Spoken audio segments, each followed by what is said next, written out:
Ladies and gentlemen, boys and girls, welcome to this Iron Bowl preview. Happy Saturday morning. It is 9 a.m. here, 10 a.m. on the East Coast. If you're on the East Coast, thank you for hopping on and joining. Shout out to Nick Frazier of Water Cooler Talk Podcast for helping me throw this together last minute and for making the thumbnail. We're going to talk about Lane Kiffin. We're going to talk about what happened last night in Texas. We're going to talk about, obviously, the Iron Bowl. I'm a Bama fan. He's an Auburn fan. So we'll see how that goes. And we're going to make our game picks for today of who we think will win the rivalry games. Feel free to comment in down below. Let us know your thoughts on the Iron Bowl, on Lane Kiffin, on the Texas situation, on game picks. Let us know who you've got winning. Let's know all of that. But let's get into this. Lane Kiffin's decision. Now, he did not make his decision yesterday, obviously, after the game. But he also didn't say he's staying, and he hasn't said that at all. Now, apparently, LSU has a lucrative 7-year deal on the table for him for around $100 million. Now, I don't believe that to be true, but that's supposed to be reported as the number and the years. I think Lane's gone, personally. I think he is leaving Ole Miss. My question with that would be, does Ole Miss allow him, especially if he's going to LSU, does Ole Miss allow him to coach them through the playoffs and potentially the SEC championship game if the Iron Bowl goes the way of Auburn fans today? Okay, all right. Well, let's back up a little bit. Let's back it up a little bit. All right. So you think Coach Lane Kiffin is leaving Ole Miss? I think he's gone. Okay. Otherwise, I feel like he would have signed an extension by now. Are you sure about that?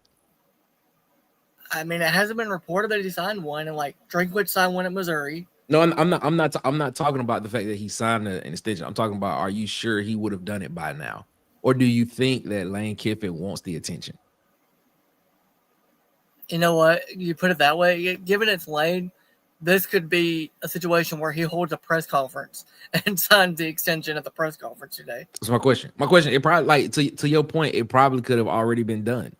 But the thing is, it hasn't been reported because why not have all the attention on me?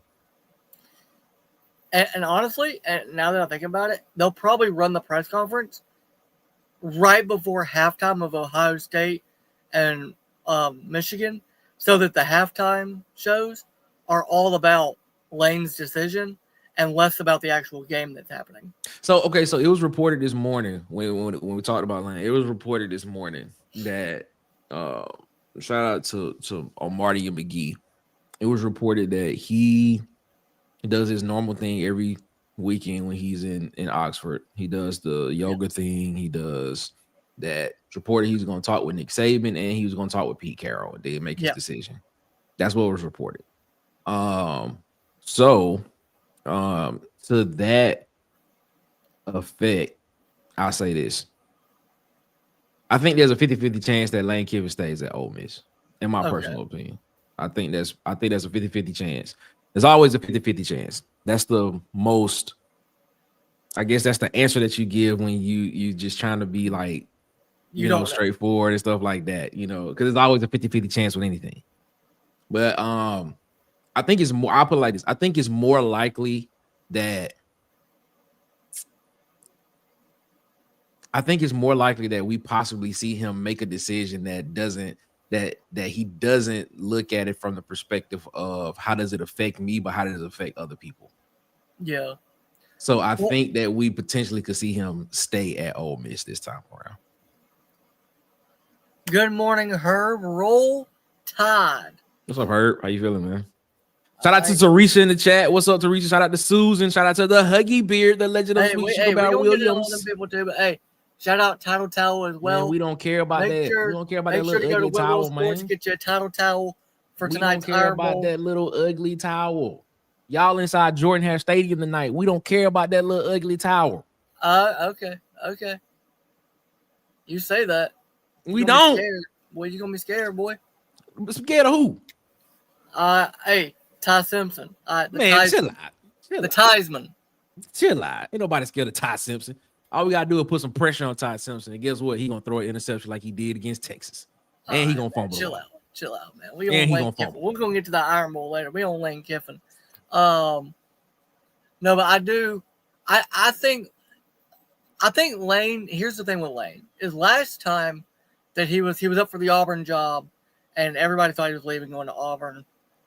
He chose to stay at Ole Miss, and he said it was because of his daughter going to the school there and his family being there. I got to be honest.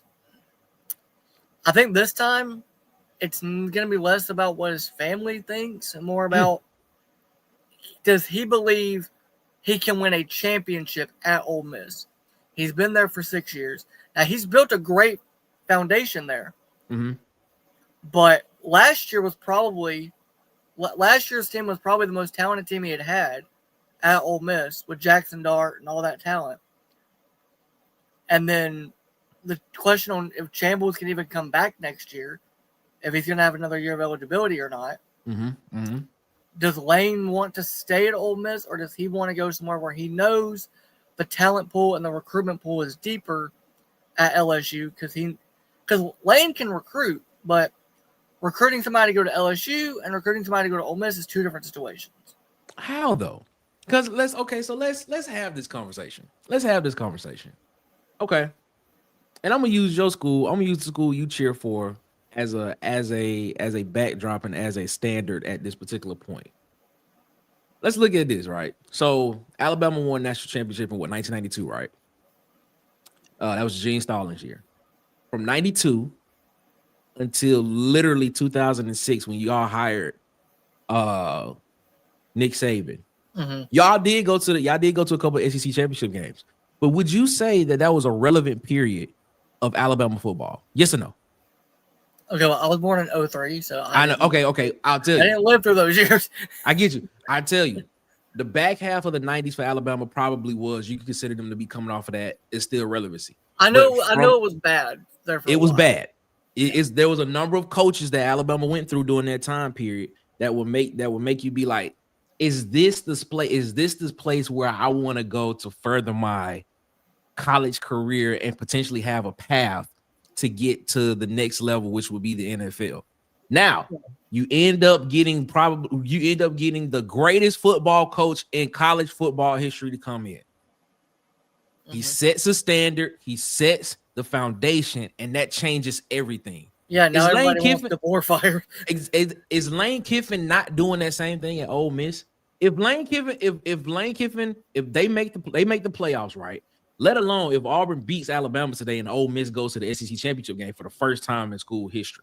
If that happens and they make the playoffs and they win in the first round of the playoffs, do you not think talent is going to want to come to Ole Miss and play for him there? In the words of my guy Tez, you know what he says? Trophy cases are the best recruiting tool. I mean, fair, but that's what he said. Trophy cases are the best recruiting tools. If you are able to put proof of concept on the field and you able to show it. See, Herb got a point there. We're talking about the 90s. Today you missing the whole point, Herb. I said you missing the whole point. This is what I said. I said during that time period, when you saw that time period, was Alabama a relevant program that people wanted to go to? And then guess what? After you got the coach, the proverbial best coach in college football to come in and set the standard, now talent wanted to come because they saw the proof of concept and what could be done. Is Lane Kiffin not building that at Ole Miss right now?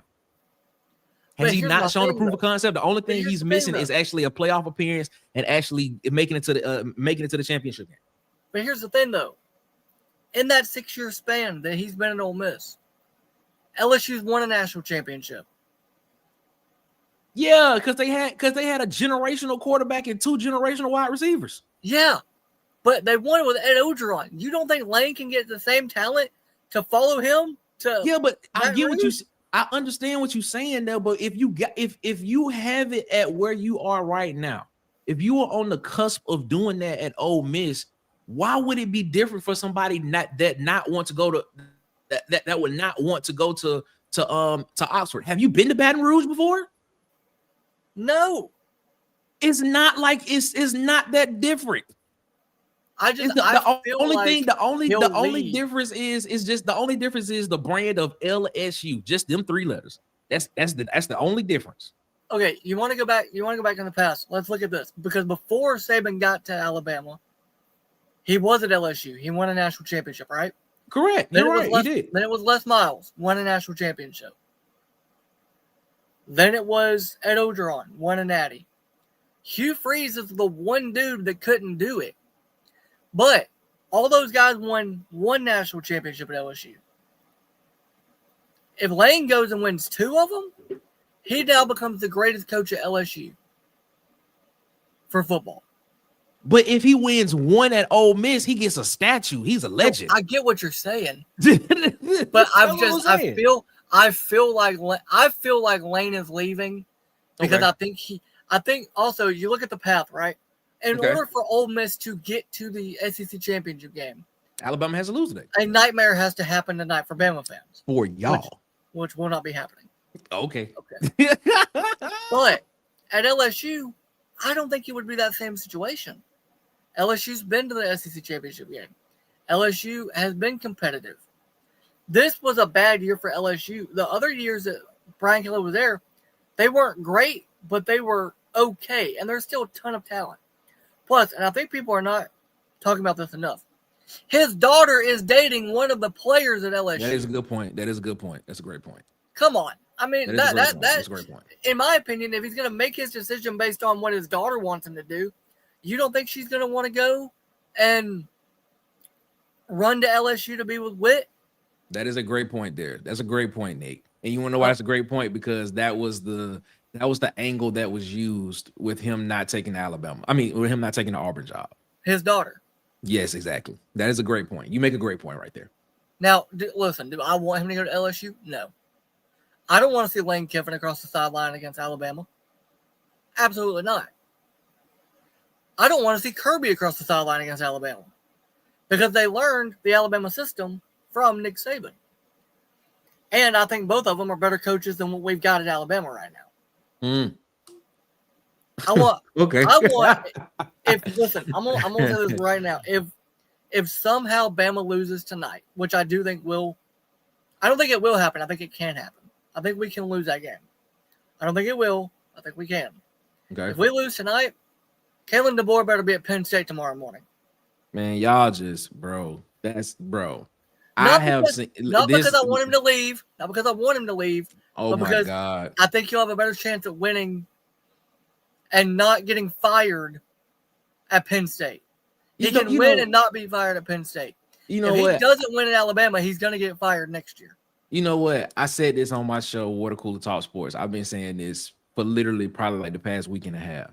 I said the standard that Alabama has set for themselves for the past 17 years, is it too high of a standard for them to attain now? Is it too high for this current Alabama program to attain? I think with the current climate of college football, with the NIL and the transfer portal, and you look at what Vanderbilt's doing, you look at what Ole Miss has done, you look at what Georgia can do, Texas, A&M. I think Alabama can still win national championships, but I don't think it's going to be near as dominant as what it was when the selling point was come play for Nick Saban. Now the selling point is come play for Kalen DeBoer. No, man. The selling point should be for anybody that wants to go to the University of Alabama, come be a champion. Come be part of a championship program. Because you have that. Auburn does it. See, this is the thing, man. Like, I don't know why you're talking about what year I was born, bro. All right, hold on now. This is the thing. The thing is, man, I think Alabama fans have to realize Nick Saban was an anomaly. Nick Saban is once in a generation type guy, once in a generation type coach. That's the reason why I asked this. That's the reason why I asked the question. is the standard that Alabama set for themselves during that period of time. Is it not attainable for the current Alabama team and the current Alabama football program that it is now? Dominance is not going to happen anymore. You are Alabama just running the football and pushing people around. That's gone. What running game? We don't have a running game. My point exactly. No, my point exactly. That dominance that Alabama showed during that time period, during them 17 years, that's not happening anymore. That's not going to happen. That's not going to happen. So I think Alabama fans has to look at it right now from the perception of where they are and just be like, 9-3, 10-2 is a great year. Playing in the first round of the playoffs is a great year for us and potentially make it to the semifinals. And then doing that is good. Compete for national championships every year. 9-3 last year. Are you okay? So as an Alabama fan, are you satisfied? If we go 9-3 this year, we ain't gonna make the playoffs. Oh, so I'm asking you this question: is 9-3 satisfactory for you as an Alabama fan? After watching what Saban did since my entire life, you making my point, Nick. Nick, you making my point. You making my point, Nick. I'm not disagreeing with you. I'm saying, look, but Saban you can't compare greatness. But you can't compare that to Nick Saban because, like I said, Nick Saban was an anomaly, man. That is not a lot. You're not gonna find a lot of Nick Sabans. 9-3 is a legendary season at Baby Brother down there. Okay. Oh my God, come on, man. 9-3 at Alabama is a joke. Come on. It's okay. All right. I got you, Nick. I got you. I hear what you're saying. Little brother down there can go 9-3, and y'all have a parade. There's not. Bro, I have been arguing for Auburn to go hire a proven head coach for the past 6 weeks. You know, I've been arguing that. We're going to talk about y'all's coaching prospects. Oh yeah, we definitely going to talk about like flies, by the way. We definitely going to talk about that. But let's get into the next topic. Let's get off Lane Kiffin. Does Texas get in the playoffs now? Now, no. Here's my thing. Here's the thing. I don't think they do because they're 9-3. And, you know, Sark wanted to point out that they played at Ohio State and lost. Nobody is looking at that Ohio State or that Georgia game and going, that's why you don't get in. You lost to a Florida team that fired their head coach in the middle of the season, that only has 3 wins, that the most important thing for them right now is, can we just be better than Florida State today? That's all they've got to hang on to is beating Florida State. And now they're out on the Lane Kiffin sweepstakes. So if I'm Sark, I'm like, hey, we beat the number 3 team in the country. We've been competitive against everybody. We beat Vanderbilt. Yes, you lost to Georgia. Yes, you lost to Ohio State. The committee's not going to look at you and go, okay, you lost those 2 games. We'll let you in. They're going to say you lost to a 3-8 Florida team. Bama's in the same situation. If we lose today to Auburn, the committee's going to go, okay, you lost to Oklahoma, a playoff team, but you also lost to Florida State. That's what's holding on to. What the committee's holding on to for Bama is if we lose today, and I think if we go to the conference championship and lose that, we could be out. Because we're right on that cusp. And they're going to go, y'all lost to Florida State. Now, I don't think we're losing today. And if we go to, and when we go to Atlanta, we're going to beat the dog piss out of them boys in Georgia. We're going to bring the SEC title back home. We're going to go to the playoffs. We're going to dominate everybody, and we're going to win a natty. That's my goal for this year. Okay. I think we can do that. Now, as I say that, I also remember we're playing at Jordan-Hare at night, and I don't love it. Get ready for that loss, my guy. I don't listen. I don't know who approved the Iron Bowl to be at night at that haunted mansion y'all got there. Man, it's not haunted. On the plains. I don't like it. It's not haunted. It is a great place to be. It's the loveliest village on the plains. That's Gravedigger. The loveliest village on the plains is what it is. Gravedigger. Yeah, it is what it is. But no, I just I don't know, man. I don't think Texas gets in. I don't think they've done enough to show the committee that they deserve to be in. Okay, so there is an argument for Texas to get in. All right, so Texas beats Vanderbilt. Texas beats Texas A&M, the number 3 team in the country. They beat Vanderbilt, who's the number 14 or 13 team in the country at that time. When you look at Texas and you see them, this is why a lot of people. Here's why I'm not one of the people that is against why Notre Dame is ranked so high right now. This is the reason why I'm not against them being ranked where they are, because we have a lot of recency bias when it comes to college football. And they haven't beaten anybody, but Notre Dame looks good doing it.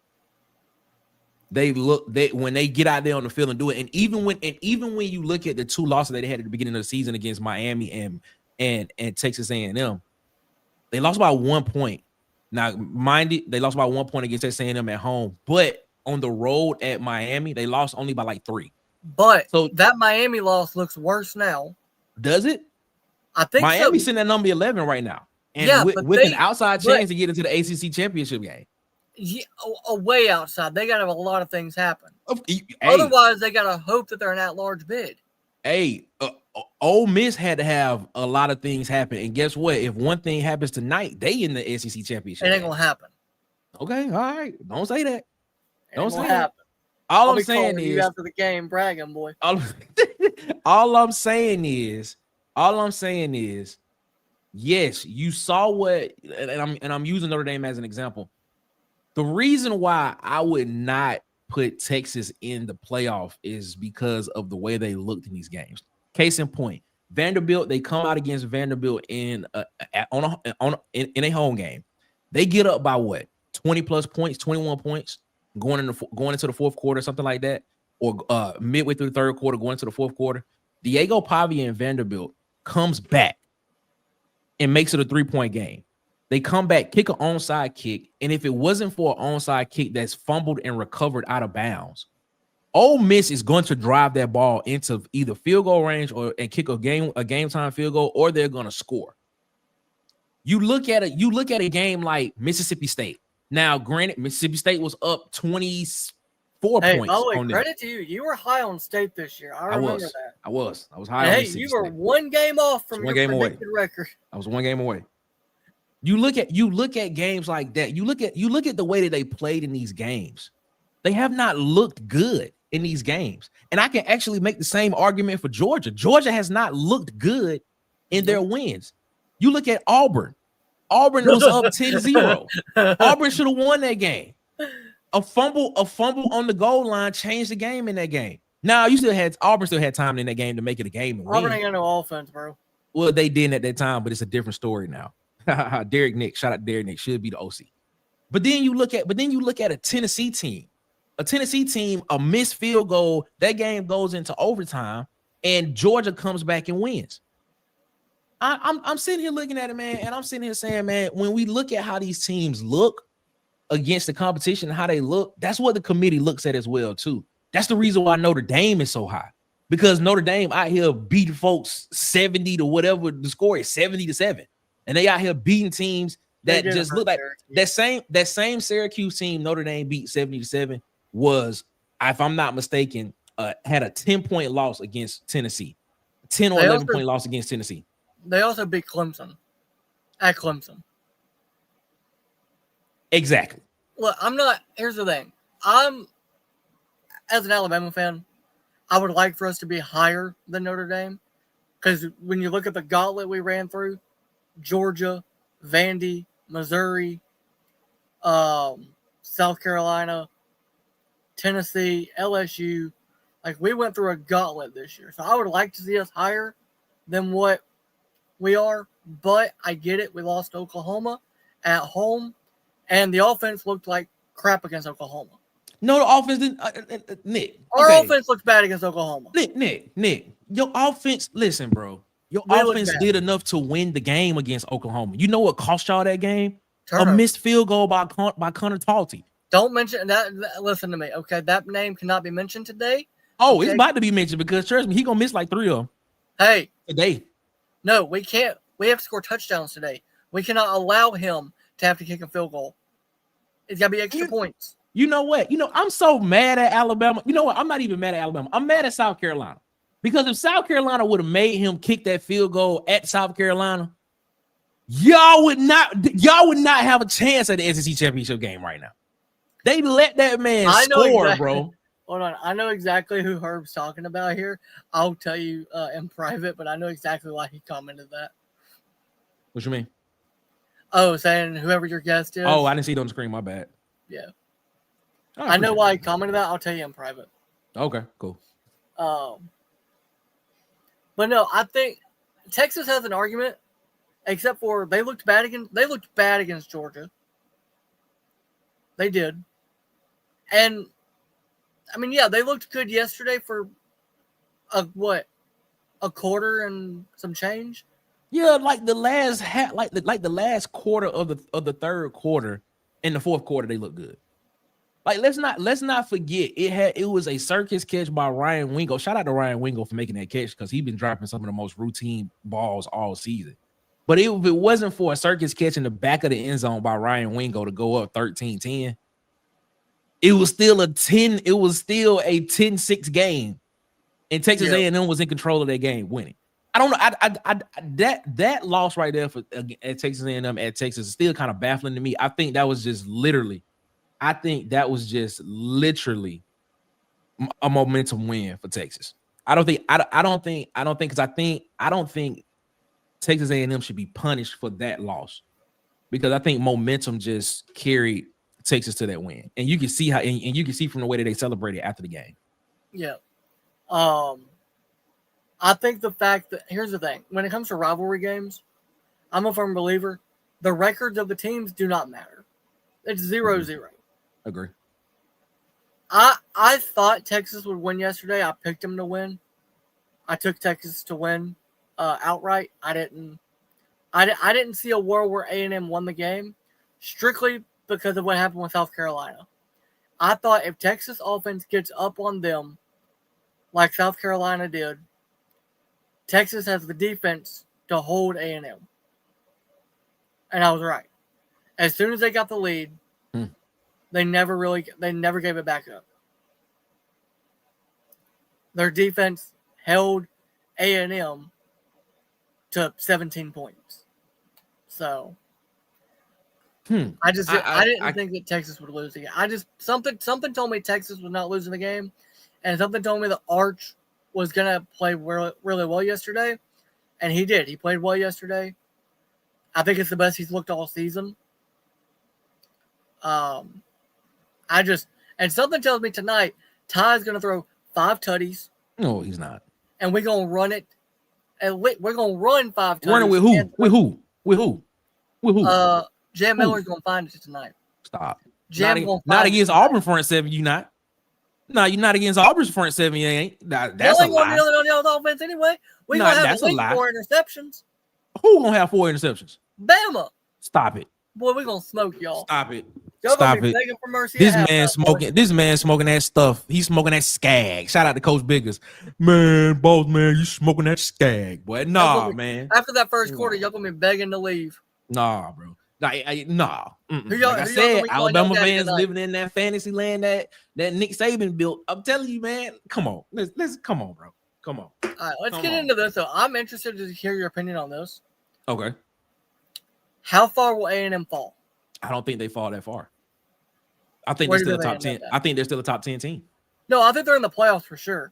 Yeah. I just wonder, do they go on the road for a playoff game, or will they get to host one? I think they'll host a playoff game. I think they'll end up being. They'll be between. I think 7. Excuse me. For the first that's what I'm thinking. That they'll be like that 6-7 round. That 6-7 period. I don't think they fall that far. I don't think they fall that far at all. Because like I said, that's a loss on the road at Texas is not. It's not bad. Because if you make the argument for Texas, okay, Texas beat 3 top 15 teams. You make that argument, okay, you lost to what's considered a quality opponent. Now, when you put in there that same Texas team lost to a Florida team that lost to USF, I mean, we can try to hide that, you know. But I sit here and I say, man, nah, man, I don't think they fall far at all. I think they are. I'm with you right there. I think they 6 or 7 when it's all said and done. Yeah. By the way, shout out Tez, dude. So he Yeah, was man. on Urban Raj podcast this last week. Yeah. Awesome, dude. That was a fun watch, man. I gotta get him on the show sometime. Yeah, shout out to my guy Tez, man. He might be watching now. He might just be watching. He probably ain't commented yet. Shout out to B Sharp in the chat too, man. Your fellow Alabama fan, my 4-6 homeboy from Tuskegee, man. B Sharp, Sharpshooter Sports Talk. Shout out to him as well. Yeah. Yeah, I think they 7 at the most. I don't see them because they lost a 10-point game on the road against a rival. I just don't see. I see them going to 7. That's where I'm at too. Let's get into the fun now. Here we go. This is what I was waiting on. This is what the people want. Boy. This is what the people want. We're gonna dog walk y'all tonight. No, y'all not. The Iron Bowl preview. Now, guys, it's playoff hopes for Bama. It's the coaching carousel for Auburn. Now, I will say this. This is who I think Auburn needs to hire him, remove the interim tag, make him the head coach because of how he's galvanized this team. I think DJ Durkin deserves a shot to be the head coach. At the way he has galvanized this team, the way he's got that team playing right now, I think DJ Durkin. But also, who are y'all going to hire? The North Texas coach is gone, right? Mm-hmm. Drinkwitz re-signed with Missouri. Mm-hmm. Clark Lee's staying at Vandy. Now, you could go get the South Florida coach, but I think he goes to LSU if Lane stays at Ole Miss. So, who do you want Auburn to hire? Well, let's clear some things up. So yeah, you are right. Eric Morris, offensive coordinator in North Texas, is now the Oklahoma State head coach. Alex Golish, the South Florida head coach, all but has the Arkansas job locked up. Yeah. The leading candidate right now, well, for the past week, has been one John Summerall from Tulane, but I think he goes to LSU. A lot of Auburn fans are not as high on John Summerall as you would think. They're not that. I think that number is very, very is in the minority, but there are some fans. There is a faction of fans who are not sold on John Summerall as Auburn being his first big Power 4 job. Let me put it like that. Sometimes we overcomplicate things when it shouldn't be an overcomplicated situation. I think the guy for the job, in my personal opinion, is already on the coaching staff. I think it's DJ Durkin. I think it's DJ Durkin. When you look at what this team Auburn has done since the firing of one Hubert Freeze, in the matter of 6 days, from the Sunday when Hugh Freeze was relieved of his duties to the game against Vanderbilt, the question for Auburn has always been the offense. The defense has done their part all season. Now, in that Vanderbilt game, that kind of switched because, of course, you charge that to, the defensive coordinator not being able to put fully his eyes on the defense all week and be able to call a game plan and adjust. Now, granted, in the first half of that game, they only allowed 10 points for Vanderbilt. And then in the second half, some things switched, and then they weren't able to adjust as fast. And Vanderbilt ended up putting 45 points on Auburn in an overtime win for Vanderbilt. But when you look at the team that was from literally the week before against Kentucky, only putting up 3 points against Kentucky, a Kentucky team that only had to put up 10 points to win. And then you look at that Auburn team that went to Vanderbilt against, at the time, was a top 15 team, top 20 team, excuse me, because they was number 16. You put up 38 points against them. And in the first half of the game, you put up 21 points in the first half. You could have put up 21 points on any other SEC opponent all season long, but in the first half of the game, you were able to put up 21 points against a top 20 football team. and then proceed to put up 38 points and have the game go to overtime with an opportunity to win. You saw Cam Coleman go off in this game. You saw Eric Singleton get his touches. You saw Jeremiah Cobb get his touches. You saw Ashton Daniels look like a competent quarterback. The offense looked competent. Yep. Derek Nix and these guys on the offensive side of the ball look like they were able to finally do their work. You ever, if you have a MacBook and you clear your cache on the MacBook, it allows your MacBook to breathe. That's exactly what this offense looked like with those coaches on that side. They look like they could finally breathe and they could finally just call what they've been calling all season long in practice without any type of hesitation or any type of distraction, the middleman in between making calls. That's what it looked like. When you give coaches the ability to do what you hired them to do, which is coach, this is what happens.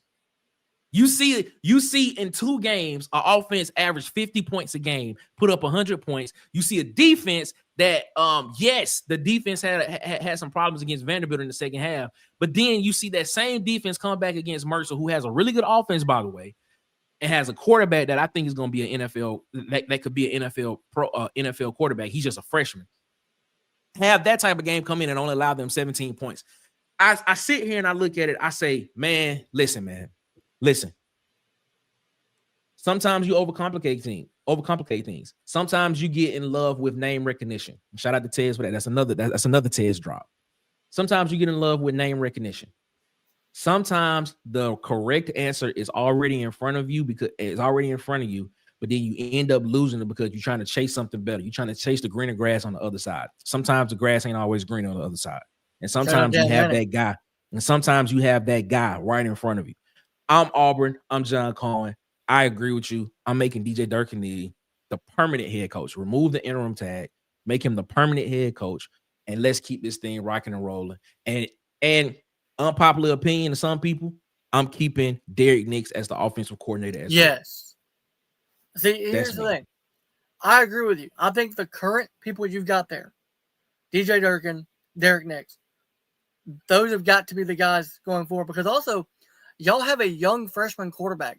You bring in another coach that doesn't know that locker room, that doesn't know that team, you chance losing the young freshman and potentially losing Cam Coleman. I think if you keep DJ Durkin as the head coach, you have Derek Nix calling the plays, who, by the way, if I was the freaking president of the university and the athletic director, I would have told Hugh Freeze, stop calling plays months ago. Because as soon as he stopped, as you said, that offense opened up. No, as soon as he was gone, the offense opened up. Yeah, as soon as they got rid of him. Here's the thing, and this is what Hugh Freeze never quite understood. He didn't quite understand it at Ole Miss. He didn't quite understand it at Liberty, which it worked for him at Liberty because it's Liberty. But he never got it at Auburn.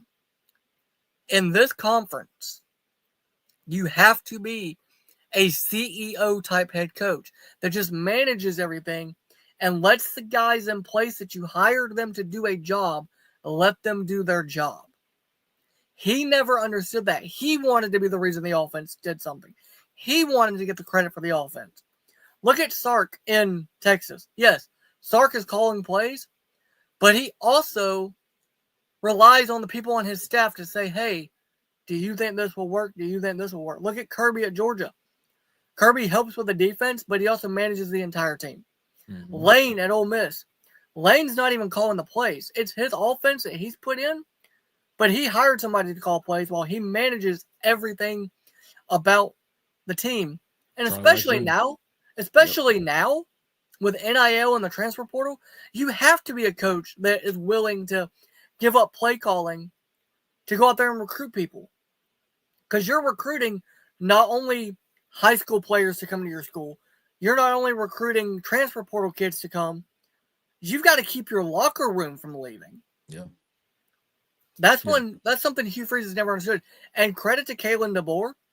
Kalen understood that. He understands I can't be the one calling plays. I have to manage what we have in the building. So I'm going to have a good defensive coordinator. I'm going to have a quarterback coach and an offensive coordinator. And by the way, shout out to our co-offensive coordinator for getting the Oregon State job. Hate to see him go. I'll forgive him eventually. I'd like for it to not be. Well, my thing is he did it the day before the Iron Bowl. He takes the job the day before the Iron Bowl. Oh, man. He couldn't wait till after. Why At he least ain't Lane's waiting until after the Egg Bowl to make his decision. I was just about to say that. Why he ain't getting the same criticism as Lane Kiffin? I was just asking. Because he's not Lane Kiffin, apparently. Mm-hmm. Well, at least Lane's waiting. At least Lane waited until after the Egg Bowl. He's like, I'll wait. I'm going to wait to make my decision.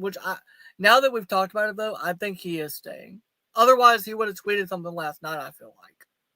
And Lane wants the attention, man. He wants the attention. He wants the attention. Like the attention. He's the pettiest head coach in college football. He loves the attention. This is the thing, man. Shout out to Lane Kiffin, man. And I'm not mad at him for wanting the attention. I'm not mad at him for wanting it. You know what I'm saying? Because that's what you need in this era. You need people, you need eyeballs so people can be interested in you. That's the reason why, yes, you're winning football games, but let's have a frank conversation about Lane Kiffin. What has Lane Kiffin accomplished on the football field that garners that type of attention that James Franklin should not have gotten? He's turned Ole Miss into a winning program. Or excuse me, that James Franklin should have got. James Franklin has been to a college football playoff. He was a possession away from being from playing a national championship game. Lane Kiffin hasn't done that. And Lane Kiffin is about to be, if you believe the reports, one of the highest paid coaches in college football, whereas James Franklin is just taking less than $42 million at Virginia Tech. Just make it make sense, man. Attention, bringing that attention to yourself cost him, allow him to have a little bit more money in his pocket. And I ain't mad at him, bro. Shout out to him. I completely agree. Hey, credit to Lane, by the way, because now, here's the thing. Lane has set himself up because when he left FAU, Ole Miss took a chance on him. They gave him a chance after leaving Florida Atlantic. Was it really a chance? Nick, was it really a chance, though? He had been a head coach at Tennessee, and he was 76 his first season, and they were they were showing progression. They were showing progression. His reputation. Look, it's a lot of coaches out here that have bad reputations that become head coaches. Art Browse just got hired back in college football, and mind you, it's not Power 5, it's not even Group of 5, anything like that. He's back in college football. A lot of guys have reputations, but was it really a chance? He was the head coach at Tennessee with 7-6 his first season there. Then bolted to go to USC, which was his dream job because he had the opportunity to follow the guy that mentored him in Pete Carroll. Yeah. Then got fired on the tarmac. Everybody knows that story. Went to Alabama to be the OC and rejuvenated his coaching career. Then went to FAU, won a couple of conference championships there, and then Ole Miss was like, all right, we're going to get Lane Kiffin, the hottest name out there. Was it really a chance though? A chance. I think it was a chance to coach again in the SEC. Okay, all right. Let's say that. As a head coach. I take that. Because let's be honest, FAU, they're a nice little group of 5 school, but they're not. I mean, a Power 5 program. I don't think anybody other than Ole Miss would have hired Lane to be their head coach, other than maybe Auburn. Which had he left Ole Miss to go to Auburn a few years ago, I can tell you right now, as a Bama fan, I would have never forgiven him. If he goes to Auburn. Why? Because I don't want to see him across the sideline every year like I have to see Kirby. So now, at least Kirby didn't go to our arch rival. If he went to you don't know the story, do you? Hey, Kirby didn't go to Auburn, okay? You don't know the story, do you? I don't think. Did he go to Auburn? Kirby Smart. This is so Kirby Smart. Don't ruin Kirby for me. I already hate him enough. I'm about to. Just based off of what you said. Kirby Smart was all but going to Auburn back in 2014, if I'm not mistaken. When they were 2014, 2015, when they was trying to get rid of Gus Malzahn the first time. He was all but going to Auburn. Kirby did that to me. He asked for full control of the program. And it was a no-go from there. The reason why Kirby is at exactly. Shout out to Jermaine. Shout out to Jermaine. The reason why Kirby is that's part of the story. The reason why Kirby is at Georgia right now is because South Carolina was getting ready to hire him, and Georgia was like, "Nah, we ain't about to let that happen." So they fired Mark Richt and hired Kirby Smart. But before that happened, Kirby Smart was on his way to become the head coach at Auburn. You know what? That makes beating Kirby every year even better. Wow, that one little thing changed your whole perspective on it. Here's the thing: I respect Kirby for what he's done at Georgia, just like I respect Lane for what he's done at Ole Miss. But ain't no way in hell I'm gonna respect somebody that would have traded. Oh my God, the Crimson for that disgusting color y'all wear down there. This man right here, bro, is hey, at least you true to it, man. At least you true to it, man. I like it. Right here. Time to tell all day. At least you true to it. At least I'm gonna be waving this all night when we win. I feel bad for you. Shout out to Huggy in the chat. Huggy said he is not a fan of the trademark infringement because he's a Pittsburgh Steelers fan. Infringement. Hey, he's a Pittsburgh Steelers fan. Here's the thing, though. Okay. Oh, you're a Steelers fan? Yes. How's that 9-8 playoff appearance going every year, huh? Oh, Huggy, get on him, Huggy. Though, I'm a Dolphins fan, so I ain't even. Get on him, Huggy. Get on him. But you'll never understand championships. But here's the thing. Where you at, Huggy? Huggy, where you at? Let's go back to the Iron Bowl a little bit because I do want to talk about our situation. I think if we lose tonight, okay, and I'll say if, I think DeBoer's gone. I don't think we fire him. I think he leaves. Because I think he'll look at it as an opportunity to coach in the Big Ten at Penn State. His name's been floated around at that program. Mm-hmm. Here's the thing. I don't want him to go because that means our entire recruiting class next year goes with him. More than likely. Okay. And our freshman quarterback that we have that's going to be the future of the program, and Keelan Russell, we'll go with Kalen. Okay. Not to mention he's going to take Womack, who we can get into that later about that defense early on compared to now.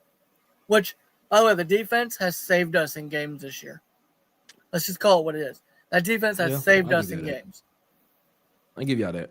I also think we would lose Nick Sheridan, the quarterback coach, and I also think we would lose Ryan Grubb. I think our entire staff would go with Kalen. But I think if because fans got, and I'm guilty of it. Look, I didn't want to hire Kalen when we hired him. I wanted Lane. I wanted us to find a way to get Lane Kiffin to Alabama. I know Kirby's never coming back, but I really wanted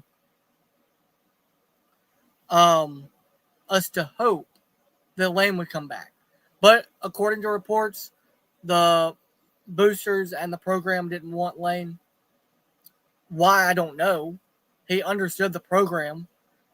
He knows what it's like to run a championship organization. But Kalen DeBoer was a hot name. I know Mike Norvell was also mentioned. Thank God we didn't get him. Thank God Florida State paid him what they paid him and kept him there. So I didn't have to see him on the... Could you imagine if we got Mike Norvell, bro? I would love it. It would be bad. It would be so bad. I would love it. He would have been going after 2 games. I would love it. It doesn't bother me. No, seeing Alabama fall just warms my heart. What's your ranking, by the way? How many wins y'all got this year? It doesn't matter. But seeing Alabama fall warms my heart. So wait, you don't care about winning. You just don't want Alabama to win? No, we care about winning. The problem is, yes, I really do care about y'all ain't won since Cam Newton? Y'all ain't won since Cam Newton? You trying to be funny now, ain't you, bro? Y'all ain't won since Cam Newton. You trying to be hilarious. You trying to be funny. Is it 5 straight Iron Bowls y'all have gotten beat in? How many did Alabama get beat in? 6? Ooh. Auburn wins today. Guess what? We still got the record for beating y'all 6 straight years in a row. I'm just saying. Well, see, it ain't gonna happen though, because Theismann, Germ. I don't want Ryan Williams on the field. I mean, because dude, Ryan Williams is struggling to catch the ball, and it's really starting to get on my nerves. We got to do something about Ryan. Like, put glue on his hands, something. Super glue, something. What? Hey, but he was 17, though. He was 17. He's 18 now, right? Yeah, well, that's where I have a problem with, like, critiquing him, because he hasn't really even fully developed into what he's going to be as a man. Like, puberty has not caught up with him yet as far as development into a man. Like, so I do have a little bit of a problem critiquing him. But, bro, you're paid a lot of money to catch the football. And it's not like Ty's throwing you bad passes. Like that deep ball against Georgia that he should have caught for a touchdown. Mm-hmm. There was no reason to drop that ball. Mm-hmm. Now, I do think Ryan gets up for the big games. And there's none bigger than rivalry week. So I think he'll play well today. Obviously, Jerem's going to play well. Us not having Cuevas is going to kill us because that's the safety blanket for Ty. Mm-hmm. And if y'all's pass rush does what I think he's going to do. I'm telling you, Ty Simpson is going to be in. Caden Proctor is going to be all over that offensive line. He's going to be Stop it. He's gonna throw y'all out the club. Y'all tackles have been revolving doors all season. You get the right pressure. Get the right pressure on Alabama's tackles, revolving door. Man, Welcome Fomby is probably y'all best. Best offensive lineman. Welcome Fomby. You know what's really sad? Our best running back is our left tackle. But you hilarious. You hilarious. I'm not. You hilarious, bro. I'm not kidding. He's probably the best one we've got. That man said, y'all tackle is probably our best running back, bro. Actually, the best running back we've had on our roster is playing for Michigan today. Yeah, that's what I'm talking about. Y'all should have did everything y'all can to keep Justice Haynes. And guess what? I wanted to keep him, bro. I wanted him to go. Justice Haynes is like, I think he's like 140 some yards away from 1,000-yard season, if I'm not mistaken. I don't want to. He's probably going to get that today too against Ohio State. Well, you know they got Ohio State. You know they got the two-headed running back, man. I don't know.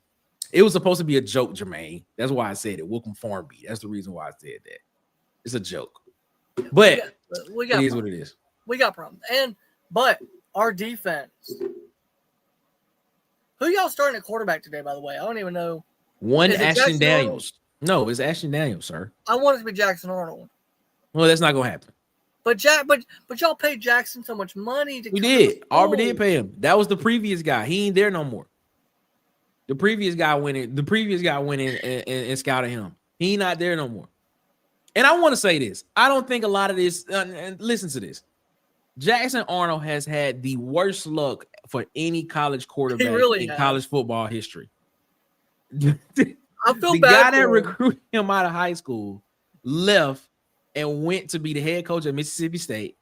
Yep. The guy that that became his offensive coordinator after that was literally did not want him. Literally did not want him. He got fired and he got benched at Oklahoma. The same thing happened again at Auburn. He got sold to Hill of Beans at Auburn, and it ended up being another nightmare for him as well. So it is what it is, man. I will say Jackson Arnold, if he makes the pros, if he somehow makes the pros, it really will be a great story. Wow, a great story. I think Jackson Arnold's talented. I think he's talented. He's just had terrible luck. Yeah, he's had really bad luck. Like he chose to go to Auburn because of the offense, and then Hugh Freeze completely canned the offensive game plan. You are correct. By the time Hugh left, they were like, we got to move on and see what we've got in these other guys. So that's literally been the problem. It's just the luck that man's had. But I will say this. Listen, I'm not going to lie. I am nervous for this game tonight. I am worried about this game tonight. As you should be. I believe Alabama will win if it does not come down to a field goal. If it comes down to Connor Talty kicking a game winner, I'm just going to turn the TV off because I already know what's going to happen. 11 for 18 on the season. He's going to. I know what his number is. Okay, I've watched every single kick. Okay, I don't want to talk about it. Here's the bad situation. We got no kicker. Our running backs are a revolving door. Our offensive line has not been consistent all year. The only consistency we've had is Ty throwing to Cuevas and Germ. Well, Cuevas is out. So there goes Ty's safety blanket. Y'all's pass rush is elite. Thank you. I'll give credit. Y'all's pass rush is elite. Y'all's defense will be the toughest we play all year because it's a rivalry game. Oklahoma don't add that little caveat to it. It's the toughest defense you will play all year. I don't know. Oklahoma was pretty physical, man. Here's what I'm worried about, though. Here's the thing, though. Y'all have a better pass rush than Oklahoma did, and Oklahoma got home on time. That's what I'm worried about. Y'all's pass rush is y'all got Kendrick Falk, don't y'all? And he's playing Falk tonight. Is there. Kieran Crawford is there. Don't forget. I've got him being a first-round pick, dude. Falk, I've got him being a first-round pick. A lot of people have Kendrick Falk in the first round. A lot of people have him potentially top 10. Let me see. I did a mock draft. Where did I have Falk at? I had Kendrick Falk being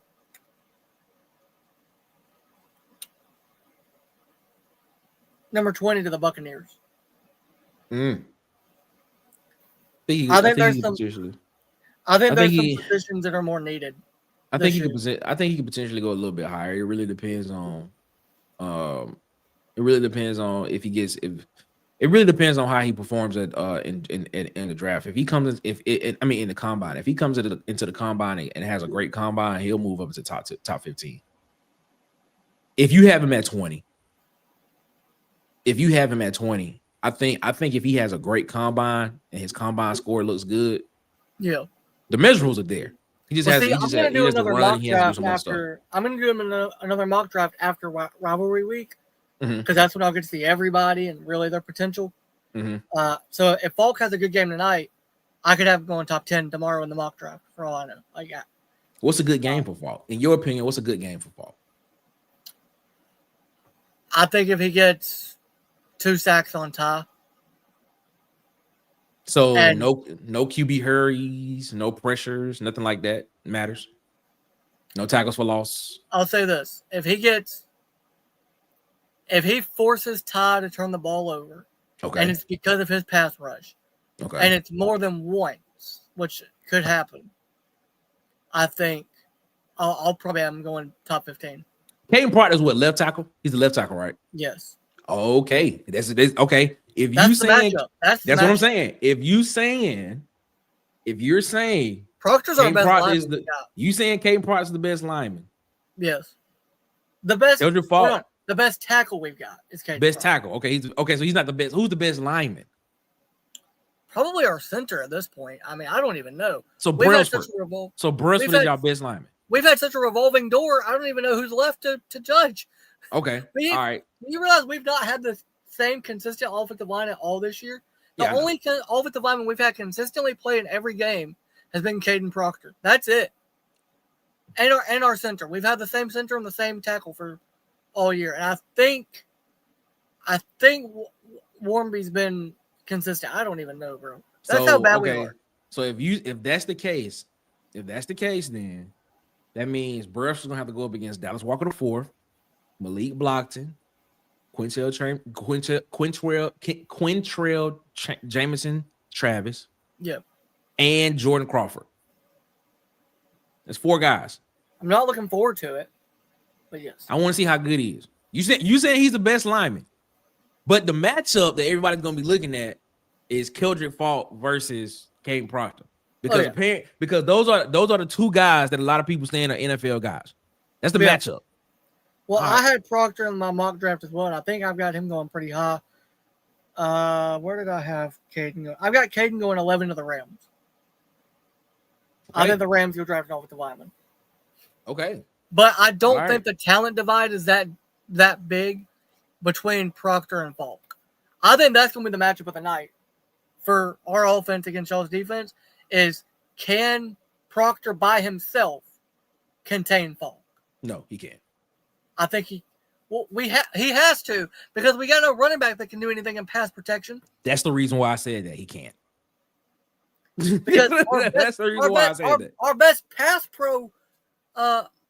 protector at running back is Jam Miller, and he sucks. Oh my God, bro, he's so bad. You're giving me more confidence as this game gets closer. Like, bro, I'm doubting myself more as this game gets closer. I we're about to am make game picks here in a minute, and and we're gonna pick the Iron Bowl last, and I got to figure out who I'm gonna be picking. And right now, I want to say Bama, but I'm talking myself out of it the more I talk about it. I'm excited about this. Let's get these games. Let's pick these games. All right, you want to get into game picks? Yes. All right. I've got the ESPN thing pulled up on my phone. Okay. I didn't want to pull it up on my computer and risk the live stream messing up. You good, money. All right, so let's start with the game that College Game Day is at. 11 a.m. kick. Ohio State, Michigan. Who you got? This is interesting because I think Michigan can come in here and win this game again. They won it last year without a quarterback, and this year they have a quarterback. Bruh, I really think I think Michigan can come in and win these games again. Win this game again. That'll make it what, 7 in a row they've won? Something like 4 or 5, something like that. Julian Saint has been playing pretty good, which is wow. He was at Alabama. We always got to find a way to connect it back to the University of Alabama. Okay. Anyway, quiet as kept, Julian Saint has been playing pretty decently and actually playing a little bit better. The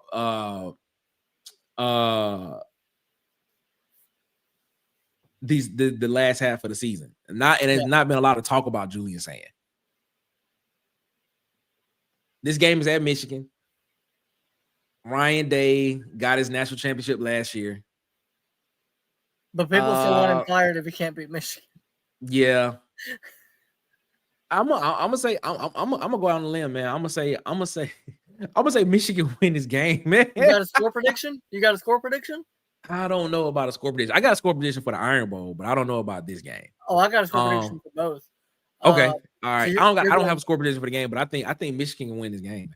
I think Michigan wins this game. Yeah, I got Michigan winning. See, I'm right there with you. I think Michigan wins. Because here's the thing. We've seen Michigan tested. They played Oklahoma early in the year. We have yet to see Ohio State play anybody of relevance. They played Texas at the beginning of the year. Okay. Of relevance that's going to potentially make the playoffs. Like, okay, Texas is their test. They beat Texas.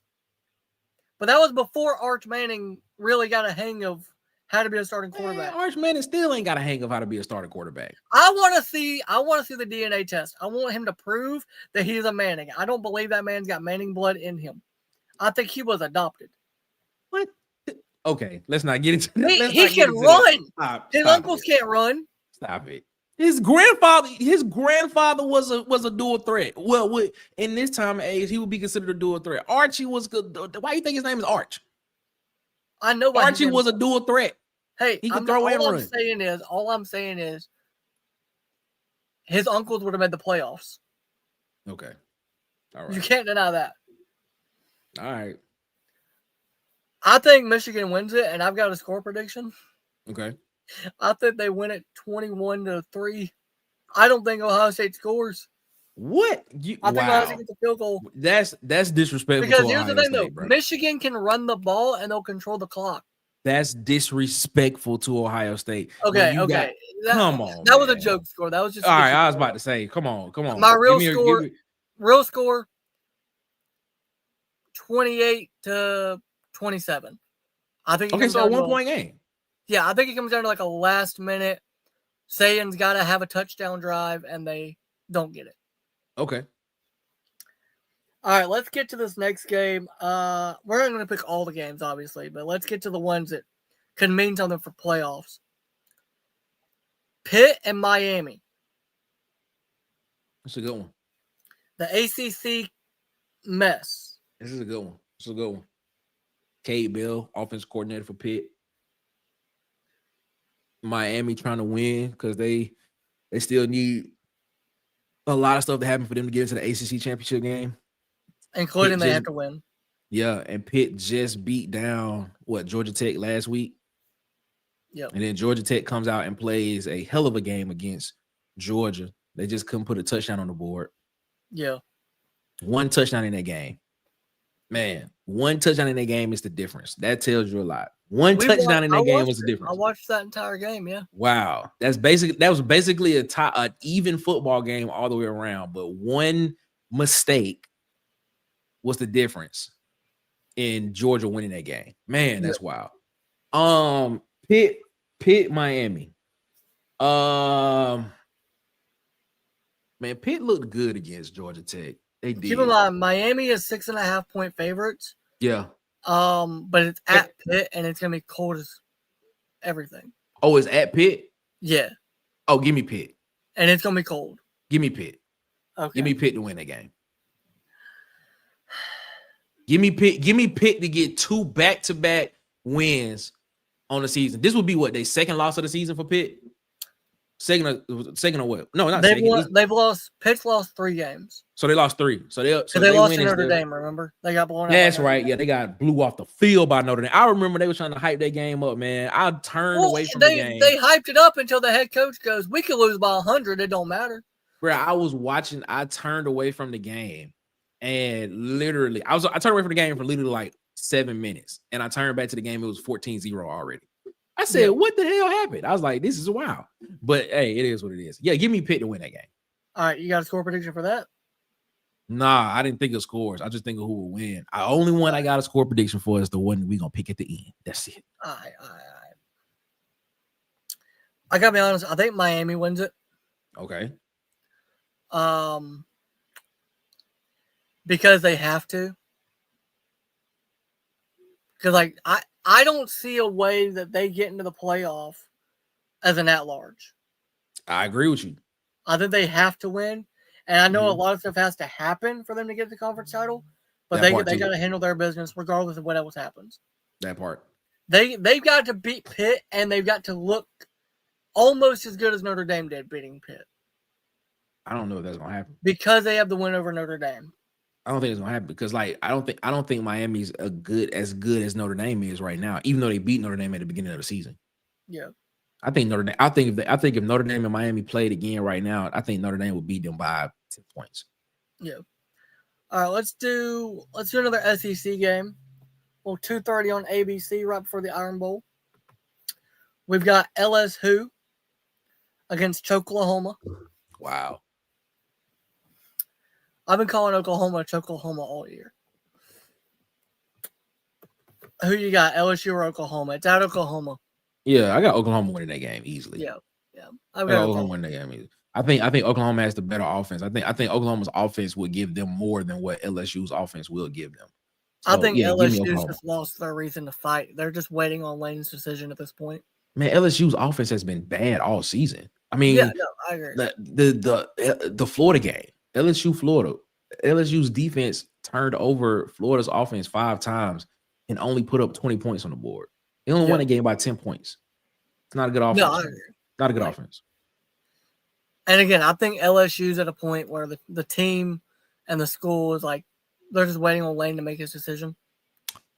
Probably what it is. They really don't care. Yeah, probably what it is. What's up, Robert? What's up, Robert? Marcus' #1 fan. Good morning, Robert. Let's go to the next game. It's going to be another SEC matchup. Okay. Vanderbilt and Diego Pavia versus Joey Aguilar and Tennessee. This is in Knoxville. Yes, it is. Tennessee is 2.5-point favorites. Who you got, Tennessee or Vandy? I tell you one thing about this game. A lot of points are going to be scored. Whatever the over is in this game, take the over. Oh, yeah. Well, the over is 66.5. Take the over. 6.5. Take the over in this game. Yeah. Take the over. A lot of points going to be scored in this game. Joey Aguilar, one of the best passers in college football. Tennessee, one of the best offenses this season. Yeah, very explosive offense. Can score quick too. But Vanderbilt is a balanced football team. Vanderbilt has a really good defense, and they also have Diego Pavia in an offense that's actually really, really balanced. It can beat you a number of ways. Give me Vanderbilt to get a win on the road. You think Pavia does it? I think Pavia does it. Give me Vanderbilt. Give me Vanderbilt, the Commodores, the Fighting Diego Pavias. Vandy Chris, I'm rocking with you, my guy.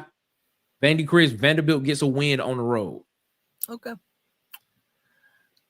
Yeah, I gotta be honest. I got Vanderbilt as well because I think they have more to fight for. Because they're also in that mix of fighting for an at-large. Yep. I don't think they make the playoffs, but they're right there. They need the win, especially after Texas won last night.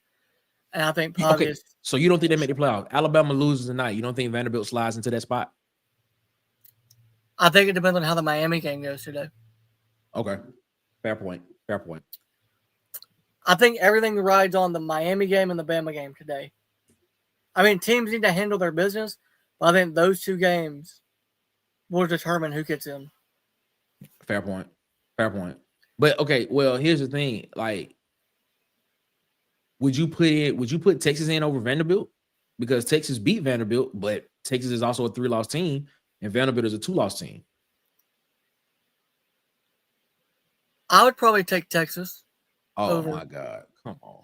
I would take Texas. Come on. Here's the thing though. I gotta be honest though. It's a little bit of bias because I like Arch. I'm happy you said that. Thank you so much for saying that though. I like Arch. A lot of people wouldn't say that. I like Arch. I personally do not like Diego Pavia. I think he's way too arrogant. I think he tries to be like Johnny Manziel. He's just not as talented as Johnny Football was. But I think he wins arrogant. Football games though. What are we talking about? He wins. He wins football games. Here's the thing. This is why I'm out on Pavia completely. Okay. When they came to Tuscaloosa to play us this year, him in pregame taking kneel down warm-ups killed him for me. You don't go to another team's stadium and do that and disrespect you that way. Plus, he had to have a miracle drive to beat Auburn. Come on. That was a competitive game. I watched that entire game. That was competitive. Okay. All right. I don't know. I think you put in Texas over. Plus, as a Bama fan, I would rather see Texas in the playoffs. I would rather put Vanderbilt in there because I see Vanderbilt play, and to me, Vanderbilt is the more complete team. If you ask me. Okay. I think the Texas defense is better than Vandy's, but I mean I'll admit it. I'm biased more towards Arch, mainly because I love both of his uncles, and I think it would be nice to see him and Sark in the playoffs together. All right. You and these Alabama connections, boy. I tell you, you are Alabama true and true. But at least Alabama true and true. At least so, I'm publicly admitting I am biased towards Texas. I'll say that I am biased towards Texas. I respect it, Nick. I respect it. All right, let's get into this game. This game could have, it does have playoff implications because they have to win.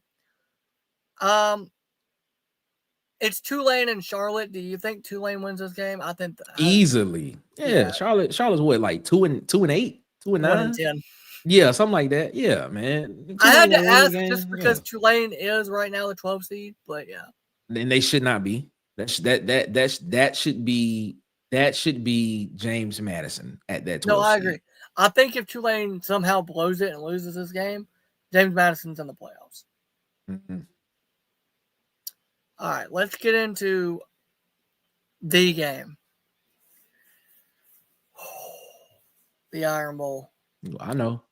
Where friends become enemies, and I will not speak to you again after this show until after that game. That's fine with me. But just know, when it happens, Oh, I know. Hey, listen. If your team wins, if little brother wins, this guy, I will expect a message from you. But let me tell you right now, when Alabama takes over Jordan Hare, expect a message from me. Because it will be coming. In fact, you'll be live tonight, won't you, during the game? You'll be live. I surely will be. We So definitely I'll will be pop live in. during the game. So don't be into that live stream right after that game ends because I'll be coming in there. We definitely will be live for the entire game. Actually, we'll be live for the entire game. You stay a little longer because I'll be in there. Hey, I'll be watching. We will be waiting for it. We will be waiting for that presence, your presence to hit, because we want you to see. I want to see the agony on your face. If Bama somehow loses this game, then my phone's gonna be broken for the next week. That's all I want to hear. That's it. All right, man. You are the guest. I know who you're going with. What's your score prediction for the Iron Bowl? At the beginning of the week, I actually predicted Alabama to win this game at the beginning of the week, 31-30. See, you're a good man. This is what I did at the beginning of the week. That was Sunday. This is Saturday. I have went through a whole week. I have looked at a lot of situations. I have talked to a couple of people. I have tried to see exactly where this game potentially go. And from information that I have gotten, man, I feel like this game, I have changed my prediction. Ladies and gentlemen, in this Iron Bowl, the game with a lot of storylines, the game where if Alabama loses, they end up being 9-3 for a second season in a row, a game where they miss the SEC championship game, a game where they potentially do not make the college football playoff for another season in a row, a game where they can lose. Get what's on the line here. A game where they can actually lose and their coach decides to leave. A game where they have the opportunity to finally figure out that, guess what? Nick Saban's not there anymore. That's standard.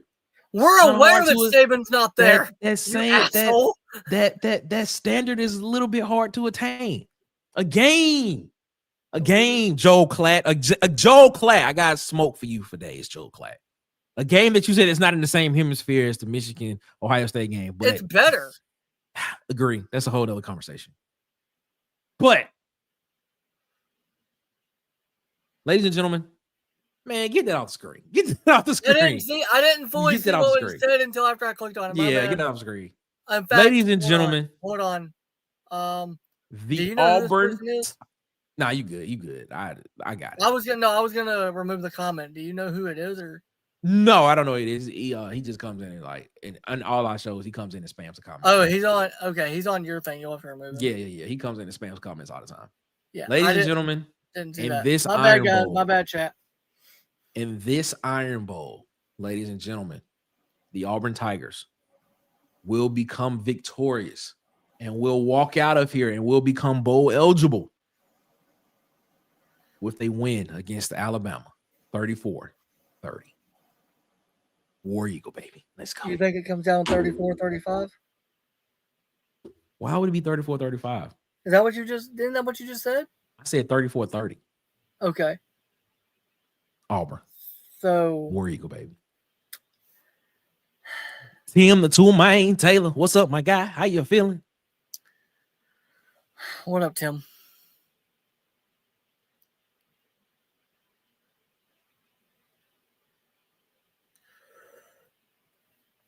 Okay. Time for my pick. Yeah, we waiting. The suspense kills me. The suspense has me on the edge of my seat right now. I need to hear what one Nick Beasley is about to tell us. Here's the thing. Hey, if Nick picks Auburn, ladies and gentlemen, I'm gonna be surprised. Here's the thing. I've went through this week going in between who I was going to take in my official pick. I'm a Bama fan through and through. Roll Tide. Oh my God. Are you about to do this for real? Theismann. It was his season. Everything was aligned. We went in to that hellhole known as Georgia. Smacked them around. Y'all gotta be kidding me. We got our revenge on Vanderbilt. We beat Missouri. We beat Tennessee. We beat LSU. We beat everybody. Until that other Crimson team in the conference came down and put a butt kicking on Ty. Made Ty look pedestrian. Made me scared. of what Auburn's defense was going to do. Then when I laid my head down last night on my pillow, I said, Bama's going to win this game. I am fully confident. Alabama is going to dominate this game. I had a score prediction earlier in the week. I had it been 28-10 Bama. But as I've sat here for the last hour and 20 minutes, and I've talked more about the game, and I've thought more about the situation that we're walking into. Just so y'all know, he trolling us. He trolling y'all right now, but go ahead. And that haunted nightmare that is Jordan-Hare Stadium. And as I hold the title towel, trademark infringement, and I look at, by the way, shout out Whitwell Sports. Hey, title towel, sponsor me. I already promote y'all enough. Just sponsor me. I'm already giving y'all free promotion. Come on now.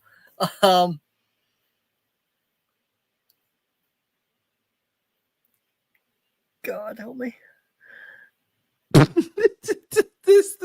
As I sit here and I think about it more and more, I gotta be honest, man. My gut's telling me this is gonna come down to a game-winning field goal kick. And it's going to be Connor Talty. It's going to be a 35-yard kick.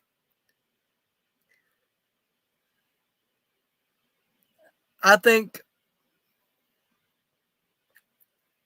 DeBoer leaves. Hell freezes over again. And Connor Talty makes that damn kick. Oh, my God. God. I told y'all. Game I told y'all he was trolling y'all. To 21. I told y'all he was trolling. Y'all at y'all's place. We go into y'all's trap and we take over y'all's trap. I told y'all he was trolling y'all. But all that talk, he trolled y'all to pick Alabama. But I've watched Connor Talty kick all year, and I cannot, in good faith, believe that he's going to make a game-winning kick. I think Auburn wins the game 17-16, and Talty misses the kick. My official pick is Auburn is going to win this game. I take that back, ladies and gentlemen. I am stunned right now that he picked Auburn to win this game. I am stunned. Don't look at me. I am stunned, ladies and gentlemen. I don't want to talk about it. An Alabama fan picked Auburn to win the Iron Bowl. Look, I'm being realistic here. Wow. Do you think if it comes down to a game-winning kick, Talty's going to make the kick? No. No, I don't. That's the thing. I don't.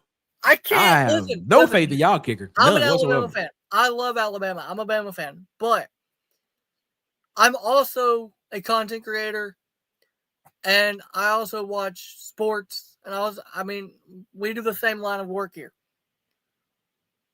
We have to be realist. Yeah, of course. Yeah. And if it comes down to a godforsaken kick in that hellhole, I think we're going to lose the game. And there it is, ladies and gentlemen. The only thing I disagree with you is I don't think it comes down to a kick. I think Auburn's offense can come out here and actually beat Alabama's defense straight up. I don't think there is a part of me, like the narrative that every time the Iron Bowl is played, every time the Iron Bowl is played at Auburn, it always comes down to some kind of weird type of situation that's going on. It's the narrative that always happens at Auburn. And I think Nick popped out. No, he's back. Is what happens. There's always this narrative that happens. But I think this year, with the way the offense has looked for the past 3 weeks, I think Auburn's offense can come in here and actually win this game in regulation and just be like, yeah, man. And put the pressure on you all's team to go out and make something happen. Here's the thing. Our season rides on us winning this game. Of course, for y'all, it's y'all win this game, you go to a bowl game, but you also ruin Bama's season. Also, if we win this game, it sets Auburn up for the next season. Like that's why this game. That's why going all right. DJ Durkin gets hired. Y'all win this game. DJ Durkin's on the contract tonight. Last night we did a show. Is this the most important weekend for Auburn football? It is. Is this the most important weekend in Auburn football history? Like a win for Auburn sets Auburn up for the future. The future, it really does. And then when you add the coach, when you add the dynamic of the coaching search and everything into that as well, and who potentially could be the next guy. This is potentially the most important weekend in Auburn football history. It really is. That's the thing. I think if y'all win this game, Durkin gets the job. We'll see. Dude, if y'all beat Alabama and he doesn't get hired, like, he gets the job. If y'all beat Bama, he gets the job. We'll but see. I think the fact that because everybody on TV has been talking about, 5 straight for Bama, and, the playoffs are on the line for Bama. The conference title game's on the line for Bama. Everybody's been talking about Bama. Ain't nobody been talking about what's on the line for Auburn. Mm-hmm. Even in the coaching situation, it's Lane Kiffin and LSU, and nobody's talking about Auburn. It's too quiet for the media when it comes to Auburn. Mm. And as I said earlier, when it's a rivalry game, take the records, blow them out the door. They don't matter. Yep. For y'all got nothing to lose. If you lose to Alabama, you go 5-7. You hire a new coach next year, and y'all have found your quarterback for the future. Y'all have really got nothing to lose. For Bama, we've got everything to lose, which could include our coach. Interesting. And by the way, I can say this right now. Kalen DeBoer, if you lose that game, don't you dare get back on that bus and come to Tuscaloosa. Don't do it. Man, you hilarious. Because I will be waiting for you. How you going to get back? I will be waiting for you in Tuscaloosa. I'll be waiting there with bags packed and a plane ticket to Penn State if you lose this game. Well. Something else. It's been a great show, man. Been a great show. This has been. Hey, by the way, thank you guys to everybody in the chat who has commented and been part of this show. Yeah. We have our game picks for tonight. Obviously, I'm taking Auburn. I really I don't want to do it, but I'm picking Auburn. There it is. And there it is, ladies and gentlemen. There it is. Nick, obviously you're taking Auburn. Of course I am. Look, I want to be the fan that believes that Alabama can win. But I've seen this story too many times to believe it. We got no run game. Doubt. Our defense, I don't know if they want to show up on the road or not. I don't trust our coach. And I swear to God, if he's not wearing that black hoodie, the game's over immediately. I think the black hoodie can almost erase the voodoo nightmare magic you people have at Auburn. Now, you will be live tonight for the game? Yeah, we go live at 6:15. I will pop 15 minutes before kickoff. I will pop in before kickoff and say what's up. And then after the game, when Bama wins, I will say what's up. Because, again, I believe Bama will win. I'm just not going to pick Bama to win.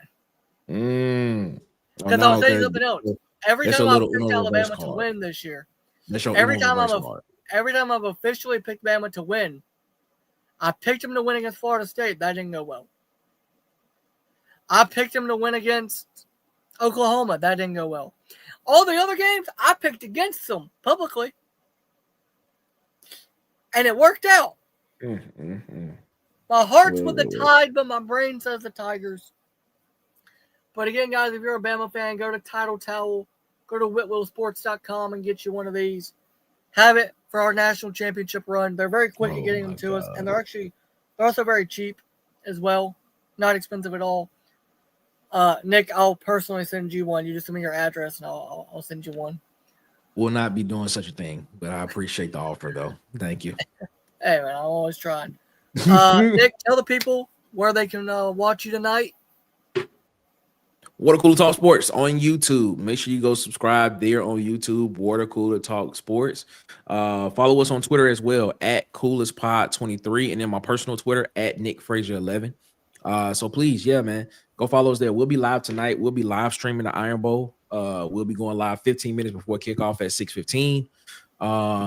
and then we'll be on throughout the whole game. So come check us out. And then the official post-game reaction show will be over on Auburn_Addicts TV with DC Wolf, the mayor Marcus Fitzpatrick, and Auburn Tez. The official post-game reaction show will take place as soon as we're done in the locker room on Water Cooler Talk Sports tonight, man. So please come check us out. Come watch the game with us, man. We're gonna have a great time. We'll see you then. Nick, thank you, man. Appreciate you for having me on your show and allowing us to simulcast it to the guys over on my channel. That was dope.